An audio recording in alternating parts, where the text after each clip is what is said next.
This story is Chapter 2 of the Chronicles of the Forgotten Dawn, by ballers from the HFY subreddit.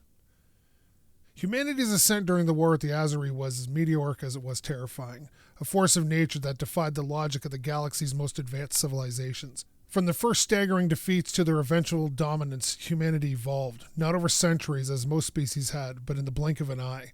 It was a transformation unlike anything the galaxy had ever witnessed, and its implications reverberated through the stars. Teacher Alira stood before her students, her luminous eyes reflecting the weight of history. Her tone was measured, yet behind it simmered an unspoken dread. Humanity adapted faster than any species in recorded history, she began. Her words hung in the air, their gravity pulling the children's thoughts into a tense silence. Every defeat against the Azuri was not an end. It was a lesson, a blueprint for the next move. What they lacked in technology, they compensated for in the unrelenting determination to learn, to overcome, and to conquer. She paused, her gaze sweeping over the young faces before her. It wasn't their biology that made them dangerous, she said, her voice soft but firm. Their physiology was ordinary by galactic standards, short-lived, fragile, and unremarkable. What made them a terror was their minds. In the galaxy's long history, many species had risen and fallen, each with their own strengths and weaknesses. The Kalari were unmatched in speed, the Raxir in strength, and the Azuri in technological sophistication. But humanity possessed something different, a dangerous blend of adaptability and insatiable ambition. Their creativity, paired with almost pathological refusal to accept defeat, made them a species unlike any other. They were supreme predators on their home planet, Alira continued, but not in the way the galaxy understood predators. They didn't rely on claws or fangs, nor on speed or physical dominance. They hunted with their minds, outthinking their prey, inventing tools and strategies that allowed them to conquer challenges far greater than themselves. The children listened, wide-eyed, as she spoke of Earth's evolutionary crucible. Their home world, Earth, was a place of chaos, a planet where survival demanded constant adaptation. They evolved to anticipate threats, to exploit weaknesses, and to think in ways that no other species could. When the Azuri attacked them, they brought that same primal cunning into the stars. As the war escalated, humanity's capacity to adapt outpaced Azuri's ability to contain them. The early skirmishes were disastrous for the Earthlings, but every loss brought insight. Captured Azuri technology became the foundation for new human innovations. Within months, crude Earthling starships transformed into vessels equipped with shields, energy weapons, and propulsion systems that rivaled even the finest Azuri designs. They reverse-engineered the Azuri technology faster than anyone thought possible, Alira explained. It wasn't just mimicry, it was improvement. Each victory against the Azuri added to their arsenal. They found ways to make weapons deadlier, ships faster, and tactics more unpredictable. The turning point came when the Earthlings unveiled a weapon unlike anything the galaxy had seen, the Stellar Lance, a planetary-scale energy weapon capable of destroying entire fleets in a single strike. The Azuri, once the galaxy's unchallenged power, began to falter. Their fleets, once elegant and invincible, became shattered remnants scattered across the stars. Many races watched in horror, Alira said, her voice trembling. At first, some thought to help the Azuri. Not out of allegiance, but out of fear of what the Earthlings might become. But when smaller fleets tried to intervene, humanity's response was absolute.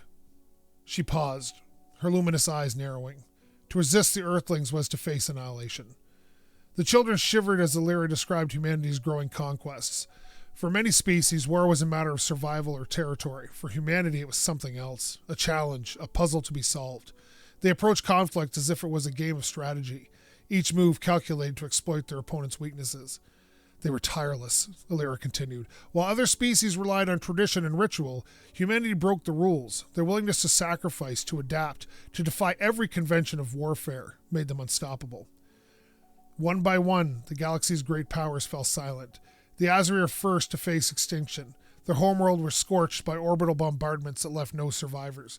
Other races, fearing humanity's wrath, retreated into isolation, severing all contact with the wider galaxy. Some offered their subservience, hoping to survive under Earth's shadow. Few succeeded. The children sat frozen in their levitating pods, their glowing patterns dimmed by the weight of Alira's words. A young Lyolan with silver tendrils whispered, "Why didn't anyone stop them? The whole galaxy together couldn't it?" Alira's expression darkened. By the time the galaxy understood the threat, it was too late. Humanity's strength wasn't just their technology or their tactics. It was their unity. She gestured to the holographic map that shimmered in the air before them.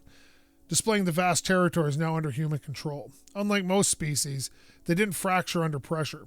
When faced with extinction, they united with an intensity that terrified even their allies. To them, it was not just survival, it was vengeance. They believed the galaxy had wronged them, and they made it their mission to ensure no one ever challenged them again. They did not stop at the Azuri, Illyra said, her voice growing quieter. Once the Azuri were gone, humanity turned their gaze outwards. To them, every star was a prize to be claimed, every race a potential threat to be neutralized. Their war machines swept across the galaxy, leaving ashes and silence in their wake. The children listened in horrified fascination as Illyra recounted the fall of the Drakkar, the Ulith, and the Zyrath races that had once rivaled the Azuri in strength, each crushed under humanity's relentless advance. Their homeworlds became barren husks, their cultures erased from existence. And those who survived? Asked a soft voice from the back of the room. Illyra's expression softened, though her sorrow remained. Some hid, like us. Others were enslaved, forced to serve the very species that had once seemed so small, so unimportant. To humanity, it didn't matter. You were either with them or you were gone. She turned to the children, her voice steady but filled with quiet urgency. You must understand this, my students. Humanity is not like us. They do not think as we do. They do not stop. And if we are to survive, we must learn from their example. The children sat in silence, their minds racing with thoughts of what they just heard. Outside the safety of the bunker, the galaxy remained a scarred and hallowed graveyard, a stark testament to the wrath of a species that had evolved not to coexist, but to dominate. Illyra's final words resonated through the room. Humanity is the galaxy's beast, a force of nature, not bound by the rules that govern the rest of us. They are what happens when survival becomes an obsession. And until the day we find a way to rise against them, we can only hide and remember what they've done. The children exchanged some solemn glances, their glowing patterns dimmed to near darkness. For the first time, the stories of the galaxy past felt closer, more real. And somewhere deep in the recesses of their minds, the seeds of resistance began to take root. The fall of the galaxy's great powers was not swift, but it was inevitable. One by one, civilizations that had stood for millennia crumbled beneath the weight of humanity's unrelenting conquest. What began as isolated battles escalated into a galaxy-wide purge, a tidal wave of destruction that no one could contain. The Azuri, once the most formidable and revered race, were the first to fall. Their annihilation was a declaration. Humanity had claimed the stars, and they would brook no opposition. Teacher Illyra's voice carried the weight of 1,000 unspoken sorrows as she addressed her students, their bioluminescent eyes reflecting her pain. The Azuri were proud, their fleets unmatched, their dominance unquestioned. But they underestimated humanity, as we all did. Their pride blinded them to the truth. Humanity's strength is not in their weapons or their technology, but in their singular focus on survival. When the Azuri fell, they were not just defeated, they were erased. She gestured towards the holographic map projected in the air before her, showing the remnants of the galaxy. Entire systems were dark, their stars surrounded by barren, lifeless planets where thriving civilizations had once flourished. The children gazed at the display, their small forms huddled in silence. After the Azuri, Illyra continued, humanity turned its gaze outward. They saw no reason to stop. The Drakkar were next, mighty warriors with cities carved into the spines of asteroids, their culture built on honor and valor. To humanity, honor meant nothing. The Drakkar fleets were drawn into a trap, their asteroid homes bombarded until they crumbled. Humanity offered them no terms, no chance to surrender. They simply wiped them out. The children shuddered, their faint telepathic murmurs a quiet chorus of unease. Then came the Ulith, Illyra said, her tone darkening, a race of scholars and engineers, their minds unparalleled in creativity and intellect. Their capital cities floated amongst the clouds of gas giants, their knowledge libraries vast enough to chart the history of the galaxy. They had no interest in war, but when humanity came for them, they were forced to fight. She paused, letting the image sink in. The Ulith deployed weapons we had never seen before, energy fields that could neutralize entire fleets, drones with artificial intelligence that rivaled even humans' ingenuity. For a time, they held their ground, but it was not enough. The children stared at her, their expressions tight with fear. What happened to them? Whispered a young Thrin with trembling wings. The Earthlings adapted, Illyra said simply.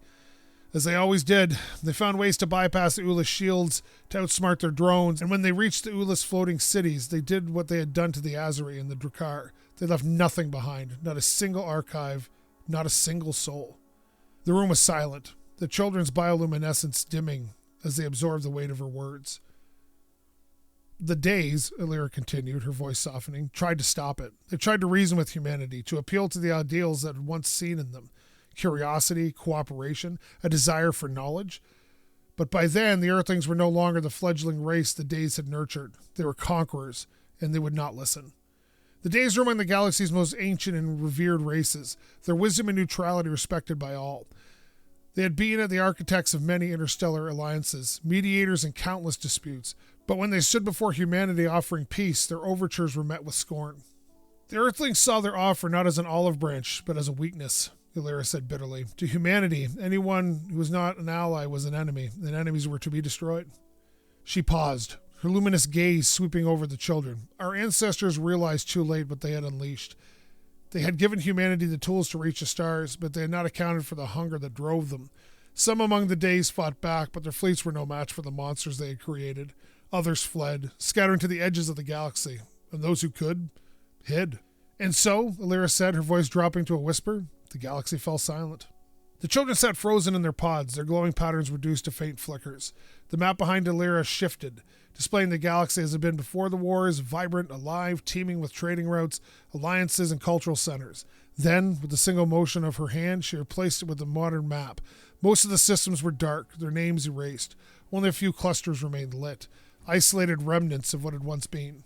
The children stared at the empty voids on the map, their small forms trembling. Why didn't the Earthlings stop? Asked a young child with cobalt skin, her voice barely above a whisper. Illyra turned to her, their expression heavy with sorrow. They believed they were the only ones who mattered, she said. To them, the galaxy was theirs by right. Their home world had taught them survival was a zero-sum game. One species thrived, and others perished. And so they saw themselves as not one species among many, but as the only species that deserved to exist. The Earthlings did not stop with great powers. Once the Dakar, the Ulith, and the Azri were gone, humanity turned its attention to the smaller races, those who had posed no threat, who had sought only to coexist. They stripped planets of resources, enslaved populations, and erased cultures. Entire species vanished, their histories lost to the void. Even those who tried to surrender found no mercy, Illyra said. To humanity, surrender was meaningless. They saw no value in preserving those they had defeated. They viewed the galaxy as something to be claimed, not shared. The silence in the room was suffocating. The children, some of whom belonged to the very species that had been decimated by humans, struggled to process the enormity of what they just heard. Illyra sighed, her gaze softening as she looked at the frightened faces of her students. And yet, she said, we are still here. The galaxy may have fallen silent, but we, the survivors, remain. The Days who fled to the edges of space built sanctuaries like this one, hidden from human eyes. They gathered what they could of our shared histories, our cultures, and our knowledge. She placed a hand on her chest, her voice filling with quiet resolve. And it's our duty to remember, to learn, to ensure that someday, when the time is right, the galaxy will not be silent any longer. The children's bioluminescent patterns began to brighten faintly, a sign of hope stirring within them. They sat a little straighter in their pods, their fear tempered by a spark of determination in Illyra's words. Remember this, she said, her tone firm. The Earthlings were not born monsters. They became what they are because they were allowed to. And if we are to survive, we must ensure that we never make the same mistake. We must stand together. We must endure. The faint hum of the bunker's system seemed louder in the stillness that followed, a reminder of the fragile life they had clung to. But in the dim light of the classroom, the children's eyes gleamed with a quiet resilience. The great silence might have fallen over the galaxy, but here, in this small underground refuge, the first whispers of its end were beginning to form. That was Chapter 2 of the Chronicles of the Forgotten Dawn, by Ballers from the HFY subreddit. Thank you again for listening. We'll see you next time.